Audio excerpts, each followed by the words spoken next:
dalam darah. Kondisi ini dapat terjadi karena tubuh tidak dapat menghasilkan insulin atau tidak dapat menggunakan insulin secara efektif. Mengatur kadar gula darah dalam tubuh.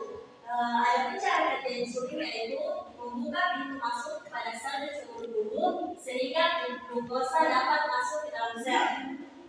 Glukosa merupakan sumber energi utama bagi sel dan insulin memastikan sel bisa menggunakan glukosa tersebut. Insulin juga memberi sinyal kepada tubuh untuk menyimpan kelebihan glukosa sebagai glykogen di hati dan otot. Di sini ada klasifikasi diabetes mellitus. Yang pertama itu diabetes mellitus tipe 1. Ini adalah penyakit autoimun kronis yang terjadi ketika tubuh kurang atau sama sekali tidak menghasilkan hormon insulin. Kedua, diabetes mellitus tipe 2. Jenis ini ditandai oleh resistensi insulin dan defisiensi relatif sekresi insulin. Ketiga itu diabetes gestasional. Jenis diabetes ini terjadi selama kehamilan. Keempat, diabetes spesifik lain.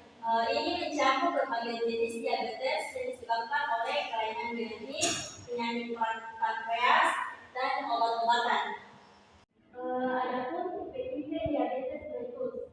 Yang pertama itu diabetes tipe 1 adalah gangguan autoimun serta rusaknya sel beta. Kedua, diabetes tipe 2 adalah sensitivitas tubuh dalam merespon kadar gula darah menurun. Diabetes gestasional adalah naiknya kadar gula darah yang bersifat sementara. Adapun faktor fisiologi diabetes mellitus adalah kumpulan penyakit metabolik yang ditandai dengan hiperglikemia akibat kerusakan sekresi insulin. Kinerja insulin atau keduanya diabetes tipe 1 ini terjadi akibat kerusakan sel atau proses autoimun yang ditandai dengan hiperglikemia, pemecahan lemak dan protein tubuh, dan pembentukan ketosis. Ketika sel proses autoimun rusak, maka insulin tidak dapat diproduksi. Adapun diabetes mellitus tipe 2, ini akan disertai dengan penurunan reaksi intrasel sehingga insulin menjadi tidak efektif. Untuk pengambilan glukosa oleh jaringan pada obesitas, terjadi penurunan kemampuan insulin untuk mempengaruhi absorpsi dan metabolisme glukosa oleh hati, otot rangka, dan jaringan adiposa.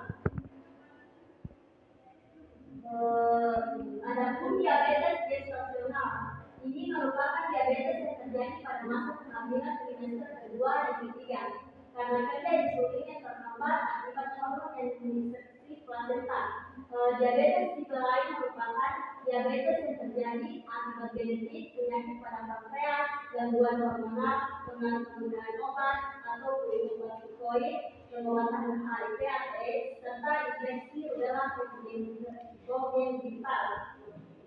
Adapun dampak dari diabetes mellitus yaitu penyakit jantung, penyakit ginjal, kerusakan saraf, kerusakan mata, masalah kaki, dan masalah kesehatan seksual. Adapun pencegahan dan penanggulangan diabetes mellitus yaitu yang pertama, rutin berolahraga. Kedua, menjaga berat badan tetap ideal. Ketiga, menjalankan pola makan sehat. Keempat, melakukan pengecekan gula darah secara berkala. Kelima, mengelola stres. Keenam, rajin minum air putih. Ketujuh, mempertahankan kadar vitamin D secara optimal. Dan yang terakhir itu menghentikan kebiasaan merokok. Itulah tadi materi yang dapat saya sampaikan. Kurang lebihnya mohon dimaafkan. Wassalamualaikum warahmatullahi wabarakatuh.